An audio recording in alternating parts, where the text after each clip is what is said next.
Good afternoon, Wrestling Inc. Get up, get going. Welcome back to the Wrestling Inc. Daily. It's me, your managing editor of WrestlingInc.com, Nicholas Thomas Hausman, and I did false advertise Michael Wiseman here today. He's all over our socials. I had totally forgotten that Michael was out of town here today, so I had about 15 minutes to scramble, and did I scramble into the perfect egg?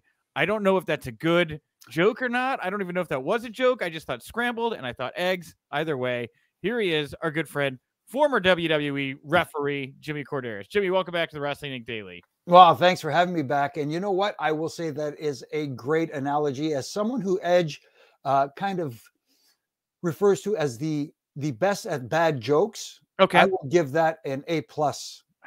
So, thanks, man. You know, what can I tell you? Totally. That may not be good coming from me, but hey.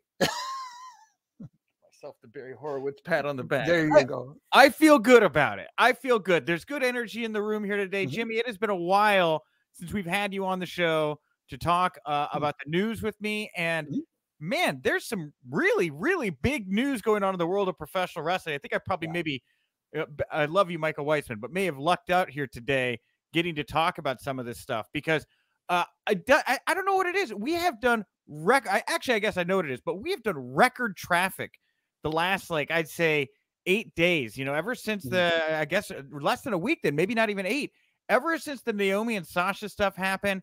Then you had Stephanie stepping down on Thursday. I mean, it has just been a steady click here of news for fans to keep up with right now, Jimmy. It's amazing because you have some of the hottest storylines going in WWE right now, like obviously with the bloodline thing. And I love what they're doing with Cody and that sort of stuff. And we'll probably talk about that stuff later. But totally, you know, it's amazing that this behind the curtain stuff has dominated what wrestling fans want to talk about. Because back in the day, you know, unless you subscribed to certain, you know, outlets, you didn't get that inside info. Now it's out there and people are finding out about it, and that's what they want to hear about. And hey, you know, we're serving it up right now. We're dishing it out. Yeah, exactly. We are the TMZ, so to speak, of. I'll take that. That's fine. I'll go get a little coffee mug. I'll just start standing over the wall and I'll just be talking casually. There you go. And my sweaters. Well, we have a lot of news to get to. I won't dilly-dally. We're going to get to the mailbag later on today. We are going to look at the AEW Double or Nothing card just because there was no AEW news on the run sheet here today, which is maybe a good thing. I don't know. Laying low here. Tony Khan didn't say anything that drove everybody nuts. So without further ado, let's get to it. News you can use, news to leave a bruise. Man, SmackDown included a huge announcement. Sasha Banks, Naomi, future of the Women's Tag Team Championships. So at the announce desk, Michael Cole stated that Banks and Naomi had, quote, let us all down. He recounted the statement WWE had put out on social media earlier this week. He said the pair have both been suspended indefinitely. A tournament is going to be held in the coming weeks to crown new women's tag team champions. All their merchandise is now gone from WWE shop. The WWE has removed each superstar's Facebook page. So when you attempt to find them on Facebook, the official accounts for each woman, nowhere to be seen. A Twitter user also pointed out that the then now forever graphic that plays before each WWE show has been tweaked slightly to remove both women. The graphic moves obviously at a rapid pace, but when Banks once was featured, Cody Rhodes is now displayed. And furthermore, when Naomi was once featured, now we have SmackDown Women's Champion Ronda Rousey. She's taking her place. So we'll put a pin in there right now. This is all happening so quick, Jimmy. What do you make of this right now? It's interesting because, you know, there's a lot of people looking at it from different angles. You know, so is this an elaborate work that's going on by the WWE right now? Is this legitimately two disgruntled employees getting reprimanded for their actions? And for me, if this is, I'm going to look at it this way. What happened was a shoot, for lack of a better term.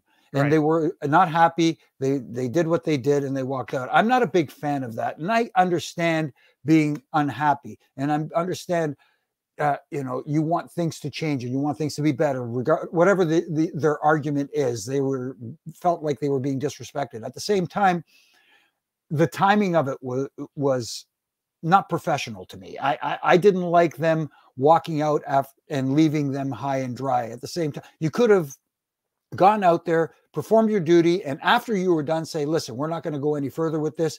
Now you're going to have to deal with us walking out.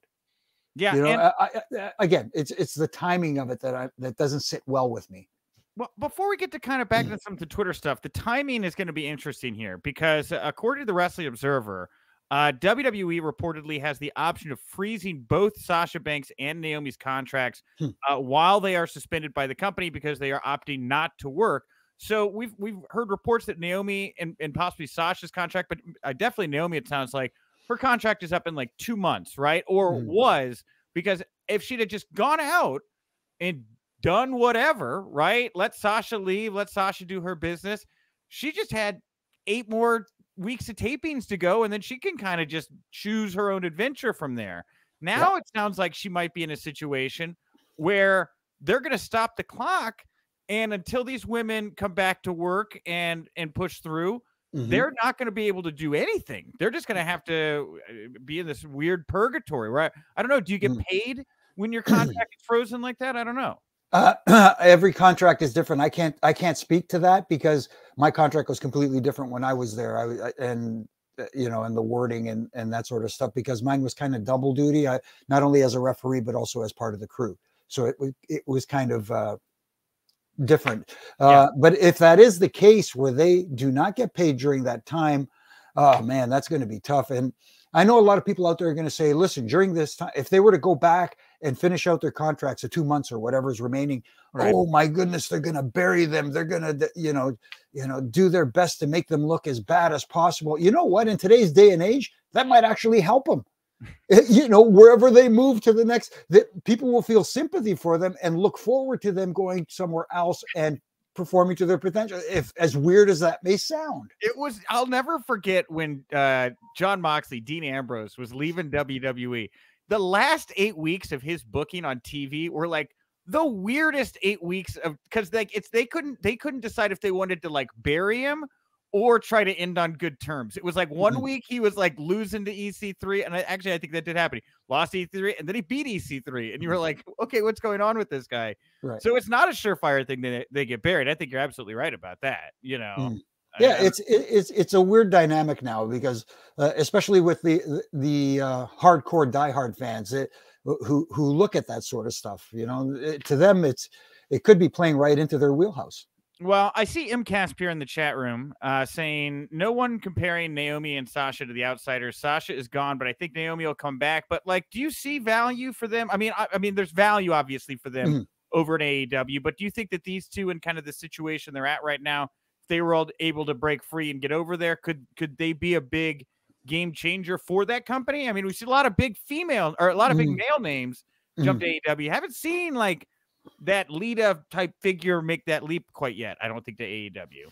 I think they definitely would be a benefit there, especially in that women's division. It's not that their women's division isn't strong. It is a strong women's division, but they're not being featured very much on TV. And I get it. I think part of the problem is the amount of TV time that they have. Yes, I know they do the live streaming on Monday nights and that kind of not live stream, you know what I mean? But they stream their shows on the YouTube channels and the AEW Dark and all that sort of stuff. But technically, they have 3 hours of prime television time a week to get as much. And they're already, for lack of a better term, trying to put 10 pounds of potatoes in a 5-pound bag already. Right. With what they're going on. And I think the women's division is suffering a little bit because of it. And it's not because they don't have talent there. Now, adding them, would that be a little bit too much? Maybe, but at the same time, it would bolster a women's division for them and maybe help them feature them a little bit more.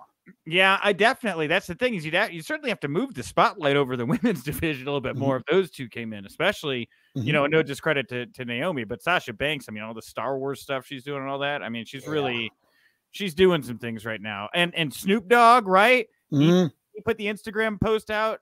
He put out Bloodline and Cousins on Instagram. Picture him at Banks rolling. It's like such an interesting dynamic, right? When you've got Snoop Dogg, who's this kind of, he's not like, I don't know that he has as much money as Vince McMahon, but he's certainly a guy who knows how to enterprise an entrepreneur and watch his own brand sitting over her shoulder, to be a fly on the wall as he kind of like gives his input on how she should navigate these waters. You know what I mean? Yeah, and it's not a bad guy to have on your side, someone like a Snoop Dogg, and who knows, maybe that's a direction to go in as well. If wrestling is not in it, pro wrestling is not in her future. We don't, like you said, she's part of the Mandalorian, the Star Wars franchise now, doing some stuff there. Who knows where she could expand her horizons? We don't. Maybe she can sing. Yeah. Hey, I think that's what a lot of people are wondering, right? I think that's probably what she's wondering right now. It's, you see, everybody uses Cody as the model right now, but look, you threw the boomerang out, came back pretty hot, right? Hurt your hand. So I think some people probably see that boomerang. This one seems obvious from Wrestle Votes. They put out, after talking to a few people, I gathered the Sasha Naomi situation is going to get worse before it gets any better.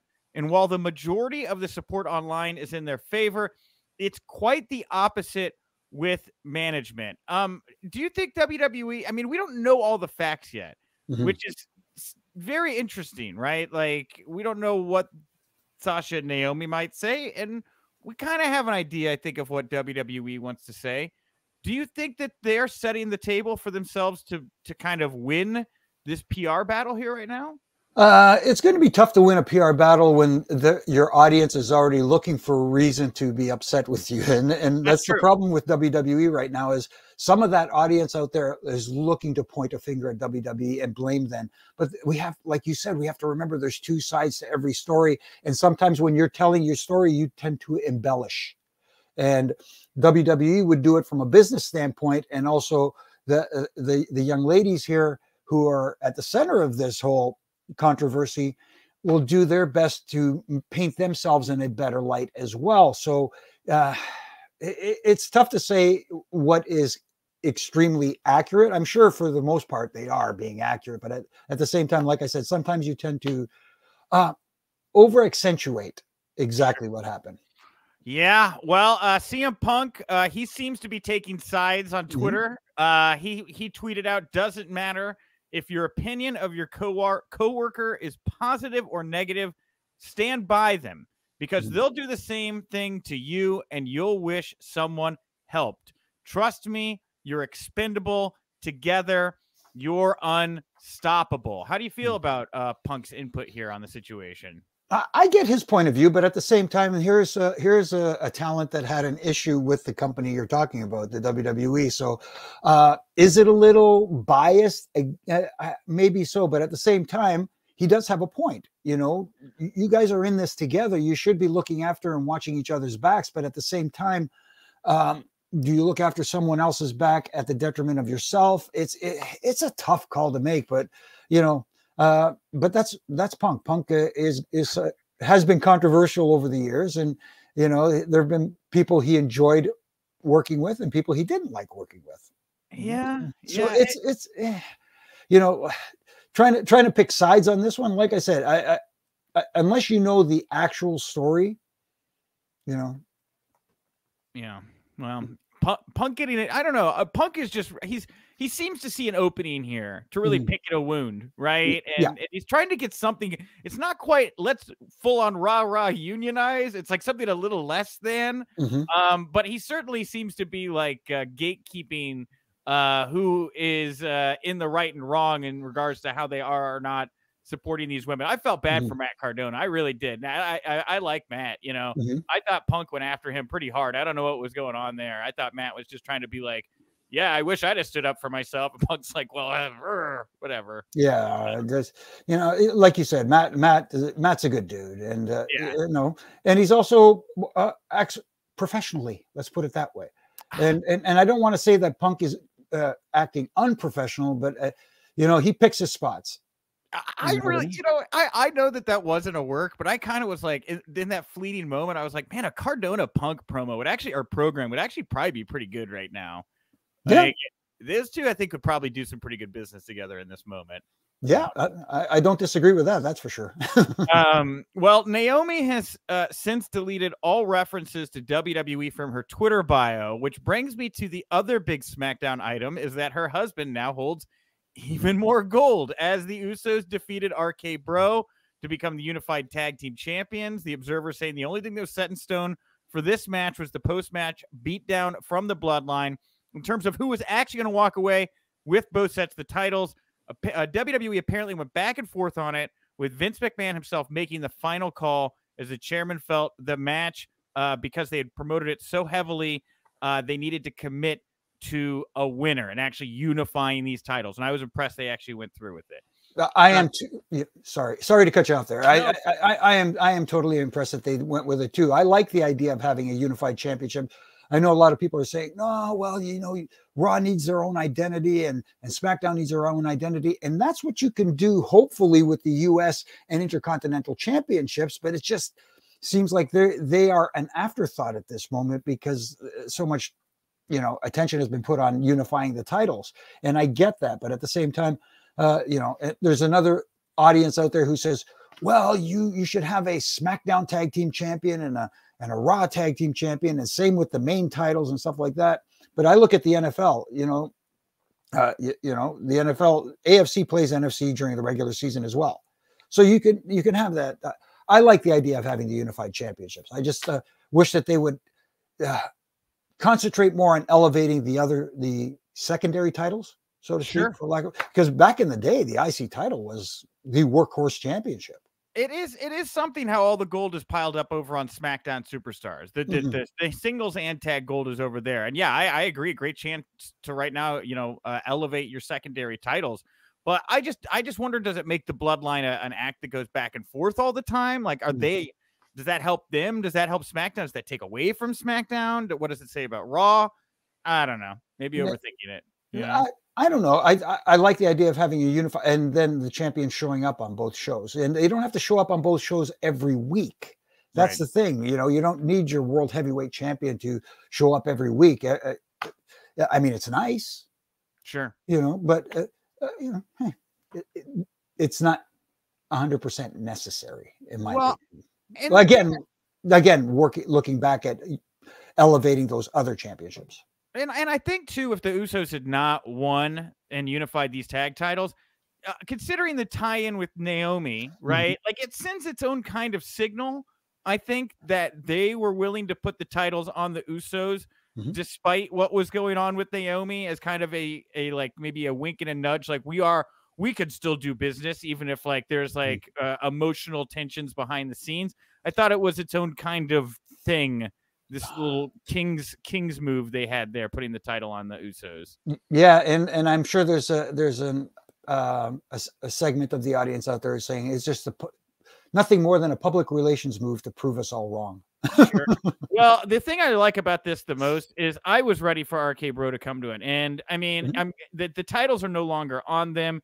It opens up the door for them to turn on each other, or more likely work together as single stars to battle up against Roman Reigns. I mean, both are great. It sounds like the path could be Riddle up first at Money in the Bank. Then you do maybe Randy Orton at SummerSlam, Drew McIntyre at Clash at the Castle, not Cody Rhodes, which I find interesting. Got to keep Cody out of the title picture, it would seem. But Randy and Riddle are ripe for top singles title programs right now. It was a little weird watching them be in the tag division at this point.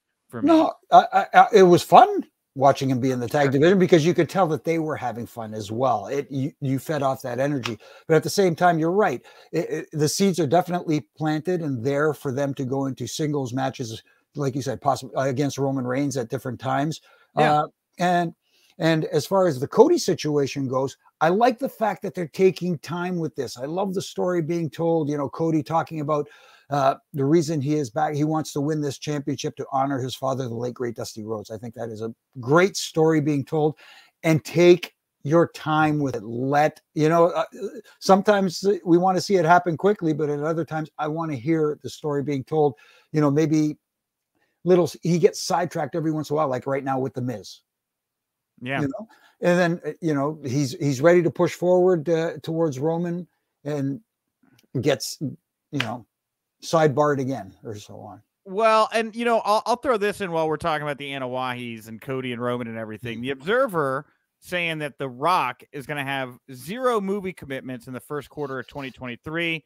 Looks like his schedule is going to allow him to do WrestleMania. Obviously, Roman Rock kind of dangles there. Part of me thought that like they were going to do Cody Roman at SummerSlam. But I'm like you, I'm kind of glad they're waiting. But if not at SummerSlam, like, do you hold Cody off until after WrestleMania? Do you possibly insert him, make it a triple threat? Like, what do you think?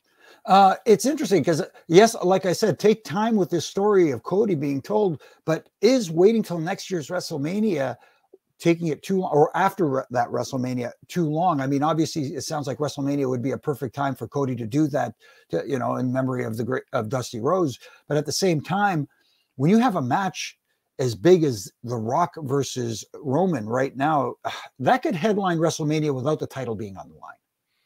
If Cody were to win it, let's say at Survivor Series or at the Royal Rumble or wherever the case may be. I don't know. But then you have to find an opponent for Cody at that time. You know what I mean? So it just seems like they're so pot committed to Roman in a way that is just like unfathomable. Like at least in this day and age, right? Like they just can't. Anytime you think about putting a chink in his armor, taking a title away, maybe doing something to stall momentum they're like, nope. We backed ourselves into a corner. The answer once we were in this corner is to double, triple down on Roman Reigns, right? And that's why it's like I don't know that you can put him and Cody in the same box right now, because like if you do box them in together, how do you get out of it? You don't really want to beat Cody. You don't want to beat Roman. So like, I think the only way to do it is either wait till after Mania, or like, he wins Money in the Bank. Maybe The Rock comes in number 30, wins the Rumble. You have this case where two men can lay claim to Roman. I really like there's more than one royal family in wrestling opener there for Cody. I don't know. He's big business right now for them. If you were going to put anybody into that match, I'm kind of I'm open-minded to Cody stepping in there to see what kind of story he could help those guys tell.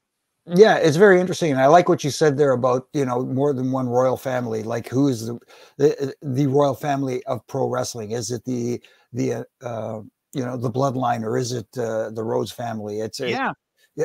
There's a lot there. It's all in how you tell that story, getting to that final destination. Yeah. So anyway, I just got myself all spun up. All right. Two last things from SmackDown I want to bring up, then we'll talk a little AEW Double or Nothing. Sheamus, Ridge Holland, and Butch are now known as the Brawling Brutes. That's their new ring group name. Do you like the Brawling Brutes, Jimmy? I could think of worse names, but it's okay. But what I like most about it is, I think Sheamus looks re-energized. Totally. It is injected some lifeblood into him, and having someone like Butch. I got to get used to saying Butch, because I was going to say Butch. Pete. I know. The name changes that go on coming up from NXT to the main roster really get me, going sometimes. Kind of like, oh my goodness, I can't think of the name now. LA Knight was. Max Dupree. Max Dupree, yes. Oh, please. What's wrong with LA Knight? There was so much you could have done with that. But anyway, off topic there a little bit, but still. That was their name too. Like, he changed it to LA Knight in the WWE system, right? Yeah. I have to believe that it's beyond just like, it's very much an NXT 1.0 thing. I think anything that's not 2.0 or beyond, I think Vince is just going to touch it, because it's like, it wasn't his from the start. Yeah, it feels that way anyways, that's for sure. Yeah, it does. It's just very consistently the NXT 1.0 guys that are getting this stuff. So anyway, like Jimmy said, Max Dupree, the rechristened LA Knight, he entered Adam Pearce's office. He stated he was looking for wrestlers. They would simply be best suited for his agency, Maximum Male Models. It's hard to not think like the American males, right? Oh, yeah. Yeah. Here we go. What's old is new again, right? Scotty Riggs. Buff Bagwell, he's buzzy on social media right now, and I don't know what Scotty Riggs is up to, but those two finding a place alongside Max Dupree and his Maximum Male Models agency, I'm about it. I'm okay with it.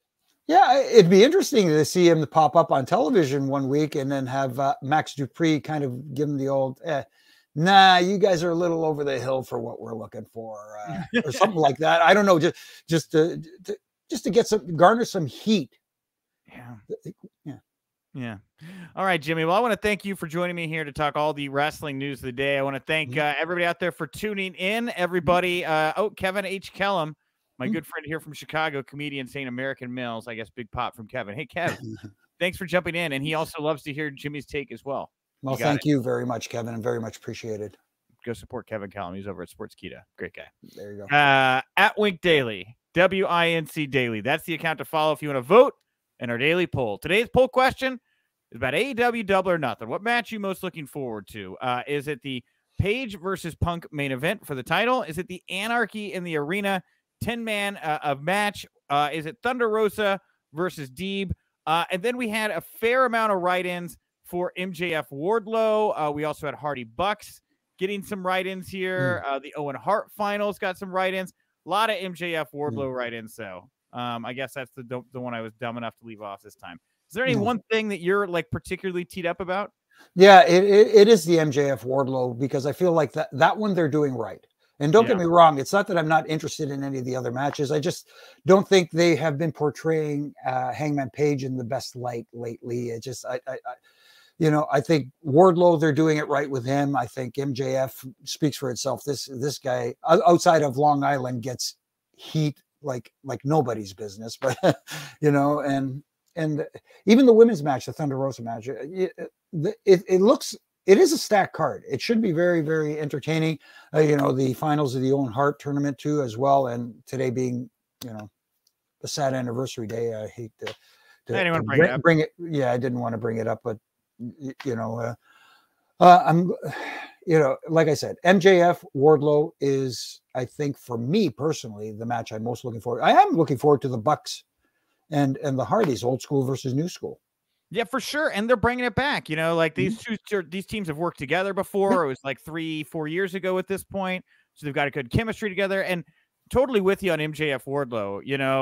I've talked to people in AEW that definitely know they've got lightning in a bottle with Wardlow right now.